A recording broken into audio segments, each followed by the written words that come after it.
Bismillah, salam alaikum, bonjour, bonsoir. On se retrouve, peuple de Guinée, peuple d'Afrique. Bienvenue encore une fois. Merci d'être là. Voilà. Et Allah. Que Dieu sauve notre pays, que Dieu bénisse la Guinée. Parce que vous n'êtes pas sans savoir, ces derniers jours, les phénomènes rares qui se produisent dans notre pays, ces choses que la Guinée n'ait jamais connues auparavant. Toutes ces choses-là, aujourd'hui, sont la première fois dans notre Guinée qu'on aime tous.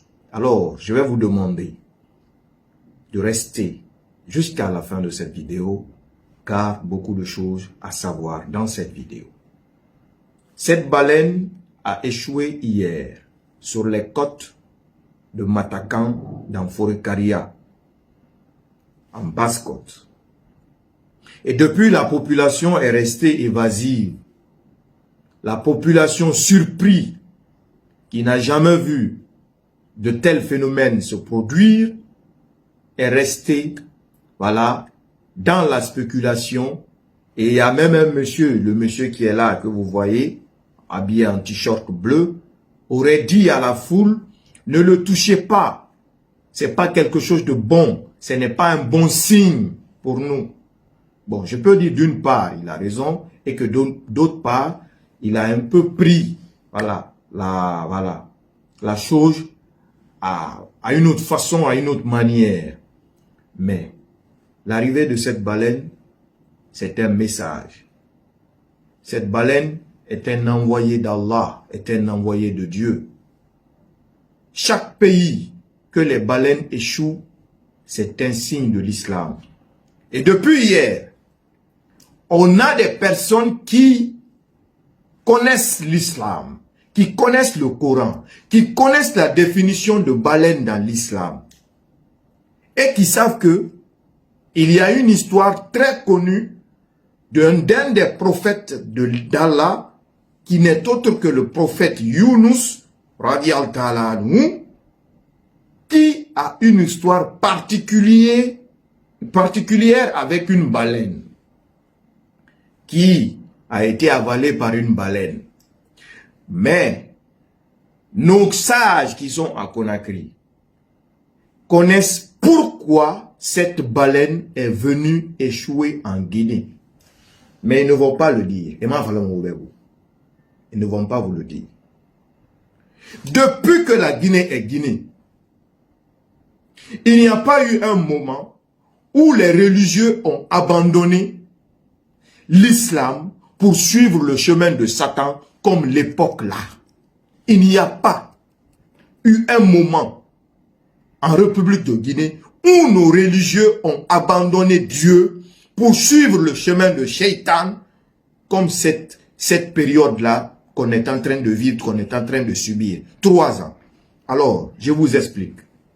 Baleine dans l'islam, c'est quoi? Et je vais vous apprendre qu'elle est morte. Cette baleine, elle est morte ce soir. Elle est morte, c'est fini. Mais même si les gens allaient le pousser pour que cette baleine parte, cette baleine est venue donner un message. Son message, il a déjà fini de donner son message. Elle s'est échouée sur les côtes. C'est fini. Elle a transmis son message.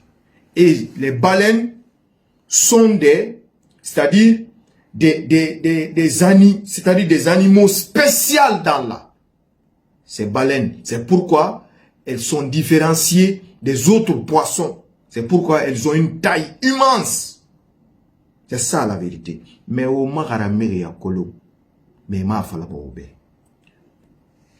une des raisons de plus que je vais vous expliquer, comme le prophète Yunus a vécu, le signe de cette baleine, c'est contre tous les sages, tous les religieux qui ont peur aujourd'hui de dire la vérité face à l'injustice, qui ont peur aujourd'hui de dire la vérité face aux pratiques obscènes qui a gangréné notre pays à cause de leur intérêt. La baleine est venue délivrer le message d'Allah pour informer et que les sages sachent que le châtiment divin n'est plus loin. N'est plus loin pour la Guinée et surtout les personnes qui se disent imams, les personnes qui se disent, qui connaissent le Coran. J'explique comment le prophète Younous a été avalé par la baleine. Le prophète Younous à l'époque, radiallahu ta'ala anhu, a été envoyé à son peuple actuel Irak. Quand il a été envoyé à ce peuple, il a tout fait pour les conduire sur le chemin d'Allah. Il n'écoutait pas. Il s'est battu, il n'écoutait pas. À l'époque, ces rois là-bas, les personnes qui étaient là-bas, c'était des personnes riches comme aujourd'hui. Il y avait la corruption, il y avait l'injustice, il y avait tous les mauvais trucs, les sales trucs que vous pouvez connaître aujourd'hui. On tuait les gens, on assassinait les gens, on trompe, c'est-à-dire on faisait n'importe quoi. Les kidnappings, les enlèvements, tout. C'était la corruption totale. Et il n'écoutait pas le prophète Younous. Qu'est-ce qui s'est passé? Le prophète Younous a dit, moi je suis fatigué. Pour ne pas, voilà, je ne vais plus tenter de guider qui que ce soit. Je vais partir. Parce que si je reste ici, je vais finir par être tué. Comme aujourd'hui, nos leaders religieuses se sont tués. Ils ont dit que si je parle, on va me tuer. Le prophète Younous a dit ça à son peuple que Dieu a envoyé. Que Dieu lui a envoyé de transmettre le message, de suivre, d'avoir peur d'Allah. Il a pris la route, il va partir, il va s'embarquer à bord d'un bateau.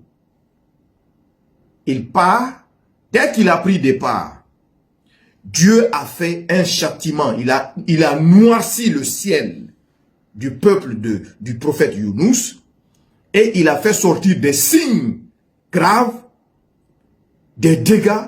Le peuple a pris peur. Ils ont dit, c'est Younous qui avait raison, on devait suivre Younous, vraiment Younous, et où il est?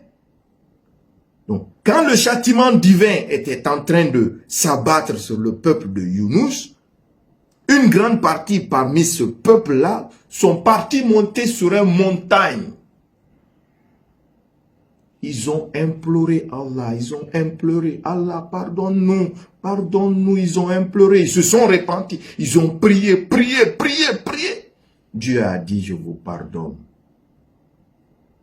Quand Dieu les a pardonnés, ils ont dit, mais où est Younous, où est Younous? Le prophète Younous, lui, il était déjà parti dans le bateau.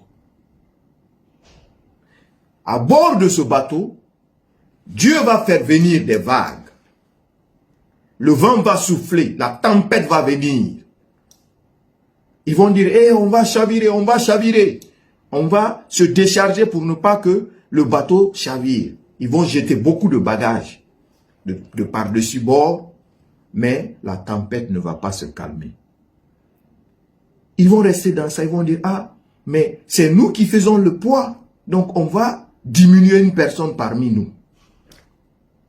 Ils vont dire, ok, on va faire ça. Mais ils vont dire, on va faire tirage, on va tirer au sort. Parce qu'on ne peut pas désigner quelqu'un. Et ils vont faire tirage au sort là-bas. Ils vont tomber sur le prophète Younous. Ça tombe sur Younous. Ils vont dire dans le bateau, ça ne peut pas être lui. Lui, il est très pieux. C'est sur lui qu'on compte pour prier Dieu pour nous. Si ça tombe sur lui là, c'est pas bon. Ils vont dire, on va refaire le tirage. Ils vont refaire le tirage une deuxième fois. Ça va tomber encore sur le prophète Younous. Ils vont dire, vraiment, mais c'est pas, on va refaire encore. Ils ont refait une troisième fois. Ça va retomber encore sur le prophète Younous. Parce que pourquoi? Dieu a voulu le châtier parce que Dieu a dit, quand j'ai créé mon livre sacré et que j'ai donné ma voix, le livre d'Allah. Tous les sourates, à commencer par la Fatiha, jusqu'à Suratul Ikhlas. Surat Nas plutôt. Ce sont les paroles d'Allah. Quand Allah a donné cette parole-là à une personne, il t'a donné la chance de lire le Coran, de connaître ce qui est dans le Coran et que tu aies peur d'autre chose que Allah, c'est vraiment désagréable. Et c'est le plus grand péché qu'un musulman peut commettre. Ce n'est pas loin du shirk. Ce n'est pas loin du shirk. Parce que tu as lu le Coran, tu as maîtrisé le Coran et que tu n'appliques pas ce que le Coran a dit. Quand on a le Coran en soi, on ne doit avoir peur de rien autre chose à part d'Allah. Donc Yunus avait le message d'Allah. C'est Allah qui l'a envoyé. Mais il a pris peur, il est parti. Et pour le châtier, parce que Allah était en colère contre lui, Allah a fait venir cette tempête et Allah a fait que tous les tirages au sort sont tombés sur lui. Et Yunus, le prophète a compris que c'était un châtiment d'Allah sur lui. Finalement, il va dire aux autres, laissez, c'est le destin d'Allah, c'est Allah qui a voulu, je vais sauter par-dessus bord. Il va se lever de lui-même pour aller sauter du bateau. L'histoire est racontée différemment. Beaucoup ne savent pas qu'est-ce qu'il y en est. Beaucoup pensent que c'était un truc érotique, voilà. Mais la vérité, c'était un châtiment d'Allah envers le prophète Yunus, radiallahu à l'époque, qui avait pris peur quand son peuple était dans l'égarement total. Il s'est détourné d'eux, il est parti pour se sauver lui. Et c'est au moment qu'il est parti sauter du bateau que la baleine a surgi au fond de l'eau. Il n'est même pas tombé dans l'eau, il est immédiatement tombé dans la bouche du baleine. Le baleine l'a avalé. Et Allah al-Jawajal, Ya Jal Jalali wal Ikram, Ya Rahim, Ya Rahman, Ya Allah, le seul créateur de l'univers, des 7 cieux et des 7 terres, et des mondes visibles et invisibles, qui ne sont pas connus de l'homme, ni d'autres créatures que lui, Allah Alam, a ordonné à la baleine de ne rien faire, de ne pas tuer, de ne pas manger le prophète Yunus. Il va se réveiller dans le ventre du baleine. Lui, il va penser qu'il était mort. Et là, c'était le noir total. Il va comprendre que c'est un châtiment d'Allah sur lui. Et là, il va se mettre à prier, pardonner, demander le pardon d'Allah, demander le pardon d'Allah, demander le pardon d'Allah. Parmi ces prières, on a La ilaha illa ant, subhanaka, inni kuntum minaz zalimin. On a Hasbunallah, ni'mal wakil, ni'mal maula, ni'mal nasir. C'était ces prières-là qu'il faisait. Et Allah, finalement, a ordonné à la baleine de le cracher sur un rive. La baleine va le cracher, mais il va descendre, ses peaux commencer à se triquer, c'est écrit dans le Coran, et Allah a fait sortir une plante qu'il a mangée, qui a commencé à le guérir. Donc, baleine n'a pas baleine phare, Allah a rabadi, autant l'onine, autant haramire, obaragahu to, adamadi yara, ususa Allah yara, awa Allah l'usin, amuma kuyari, anere, afafi, Inch'Allah. Assalamu alaikum wa rahmatullahi wa barakatuh. Merci d'avoir suivi la vidéo et qu'Allah guide tout être humain sur le droit chemin de l'islam. Merci. À très vite, Inch'Allah.